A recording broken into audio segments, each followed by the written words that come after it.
اللہ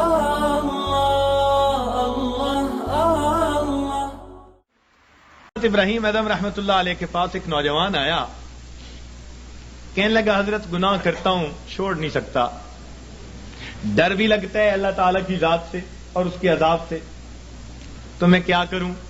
تو اللہ والوں کا دستور ہوتا ہے کہ یہ دھکے نہیں دیتے، یہ نفرت نہیں کرتے، یہ سینے سے لگاتے ہیں، یہ سمجھاتے ہیں، پیار کے انداز میں، محبت کے انداز میں بات سمجھاتے ہیں۔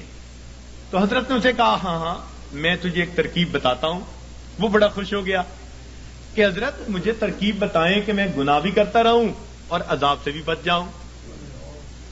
آپ نے فرمایا بھئی پہلی ترکیب تو یہ ہے کہ تو اگر گناہ کرتا ہے تو اللہ رب العزت کی نگاہوں کے سامنے گناہ کرنا چھوڑ دے، چھپ کے گناہ کیا کر۔ کہنے لگا جی میں اس کی نظروں سے چھپ کے گناہ تو نہیں کر سکتا۔ فرمان لگے اچھا ایک دوسرا طریقہ بتاتا ہوں، اور وہ طریقہ یہ کہ تو اللہ رب العزت کا رزق جو دیا ہوا ہے وہ کھانا چھوڑ دے، کہ نہ تمہارا دیا کھاتا ہوں نہ تمہاری بات مانتا ہوں۔ کہنے لگا جی اللہ کا دیا ہوا رزق کیسے کھانا چھوڑ دوں، یہ تو نہیں کر سکتا۔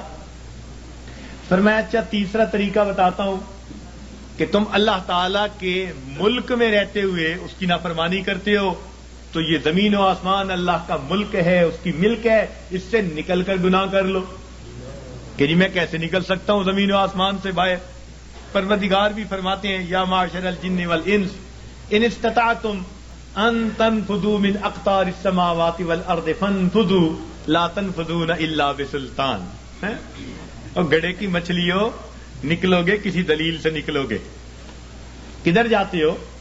سنفرغ لکم ایھا الثقلان۔ اللہ اکبر، ایسا شاہانہ خطاب ہے جو ہلا کے رکھ دیتا ہے۔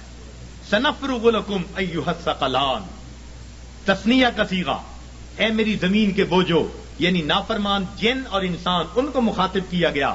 اے جنوں اور نافرمان انسانوں، ہم اپنے آپ کو تمہارے لیے فارغ کر رہے ہیں، ان قریب اپنے آپ کو فارغ کر رہے ہیں۔ ہم تمہاری خبر لیتے ہیں، تمہارا پتہ کرتے ہیں۔ جیسے ماں کوئی کام کر رہی ہو نا، بچے کو دھمکاتی، کہتی ہے میں آتی ہوں، یہ نہیں کہ آ نہیں سکتی، تو دھمکانا مقصود ہوتا ہے۔ تو فرمایا اے میری زمین کے بوجھو، ہم اپنے آپ کو ان قریب تمہارے لیے فارغ کر رہے ہیں، نپٹیں گے تمہارے ساتھ، ہمیں حساب لینا بھی آتا ہے۔ وَنَضَعُ الْمَوَازِينَ الْقِسْطَ لِيَوْمِ الْقِيَامَةِ۔ تو اس لیے وہ کہنے لگا جی کہ میں تو نہیں زمین و آسمان سے باہر جا سکتا۔ فرمایا اچھا پھر میں آپ کو ایک تجویز اور دیتا ہوں، وہ یہ کہ اگر تم گناہ کرتے رہو گے تو نام اعمال میں بہت سارے گناہ ہوں گے۔ اب جب ملک الموت آئے گا تو اس وقت تم اسے کہنا کہ بھئی تھوڑی دیر انتظار کر لو تاکہ میں سچی توبہ کر لوں۔ کہنے لگا حضرت اس نے تو انتظار نہیں کرنی، جس سانس میں موت آنی ہے اس سے اگلا سانس بندہ نہیں لے سکتا۔ اذا جاء اجلہم فلا يستأخرون ساعة ولا يستقدمون فلا يستطيعون توصية ولا إلى أهلهم يرجعون۔ وصیت کرنے کی بھی فرصت نہیں ہوگی۔ اس نے کہا حضرت میں یہ تو نہیں کر سکتا۔ پر میں اچھا پھر ایک طریقہ اور بتا دیتا ہوں کہ جب تمہیں قبر میں لے جائیں گے اور منکر نکیر آئیں گے اور پوچھیں گے سوال و جواب، تو اس وقت منکر نکیر کو کہنا کہ میری قبر سے باہر نکل جاؤ۔ جیسے ہم نے گھروں پہ لکھوایا ہوتا ہے نا، بغیر اجازت اندر آنا منع ہے، نو ایڈمیشن وداؤٹ پرمیشن۔ تو تم بھی کہنا بھئی بغیر اجازت کیوں آئے؟ اس نے کہا جی وہ مجھ سے پوچھ کے تھوڑا آئیں گے۔ پر میں اچھا پھر ایک آخری بات باقی رہ گئی، وہ تجویز بتاتا ہوں۔ اس نے کہا کون سی؟ کہ قیامت کے دن جب تمہارے گناہ اللہ رب العزت کے حضور پیش کیے جائیں گے اور اللہ تعالیٰ تمہیں جہنم جانے کا حکم دیں گے اور فرشتے پکڑ کے لے جانے لگیں گے، تو ضد کر کے کھڑا ہو جانا میں نہیں جاتا۔ اس نے کہا حضرت فرشتوں کے سامنے میری کیا حیثیت ہے کہ میں کہوں میں نہیں جہنم میں جاتا؟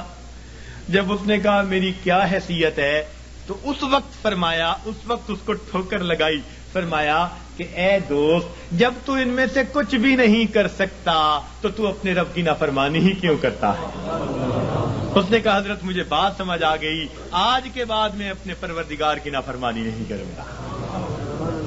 تو یہ اللہ والوں کے سمجھانے کا انداز ہوتا ہے وہ اچھے انداز میں بات سمجھاتے ہیں، تو اس نے گناہوں کو چھوڑنے کا فیصلہ کر لیا. لا الہ الا اللہ لا الہ الا اللہ لا الہ الا اللہ لا الہ الا اللہ لا الہ الا اللہ